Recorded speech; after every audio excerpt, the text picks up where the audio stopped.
The reason that we're here today is we are going to go on a learning walk to look at different ways that some of our teachers are using their flexible spaces.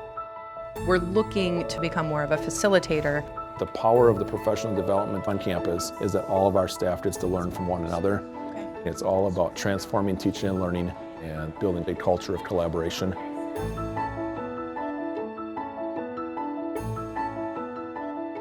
At Kettle Moraine High School, we place priorities on transforming our campus, and part of that is changing what our space looks like to allow teachers to move from in front of the classroom and allow students to really own that learning. We've been working to really personalize to different learners and allow our students to choose where they feel they'll learn best. Classrooms with more open space instead of just rows of desks. It makes it a lot easier to work with other people. Okay, we can just all work on one, and then whoever finishes. Over the last 7 years, most of our spaces have changed, and we're right now changing over the last few classrooms.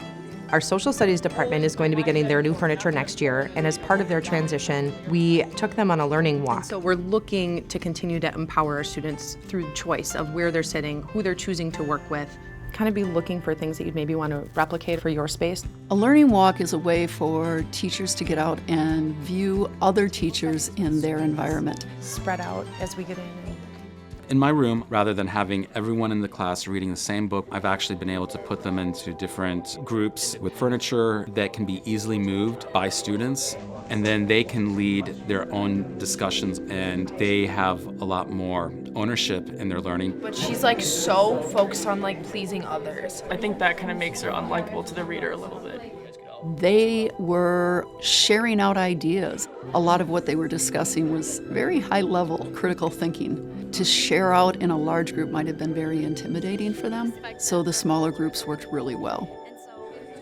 Not too long ago, we went through remodeling the library, remodeling the cafeteria, remodeling the common spaces to where the cafeteria itself becomes a flexible space that minus lunch hour, you can bring your classroom down there. It's not just classrooms, it's the entire campus has become a flexible learning space. We have couches and we have high top tables. We also have 2 small rooms to allow for some privacy, yet still allow a teacher to supervise. I like those back rooms. Aren't those great? And in the last classroom we went to, we saw the teacher allowing students to make choices of whether they were going to work alone or work together. When a teacher doesn't have to be in the front of the room, they can make choices with their curriculum that allow students to choose a path to follow. Were you able to pick your partners? Yeah. And then being able to spread out like this is helpful. Super nice. Some of the teachers that went on the walk have had the same classroom setup for the last 20 years, and to hear their ideas about how they can use this new furniture to enhance the things they're already doing was really exciting. Today when I was looking at all the different classrooms, I wasn't as afraid as I have been in the past of having students facing in the other direction. Students told me that when instruction is being given, everyone sits and turns their chairs, therefore is focusing on the teacher, and then when it's time to get to work, then they pair off. And we need creative spaces in order to teach the best way that we can. Students really work much better and learn much better when they can get up and move. The idea of flexible furniture is not just to get something new and fancy that might look good as you walk past the classroom. It's truly about how can we help students have a better educational experience. I'm very excited for that possibility next year.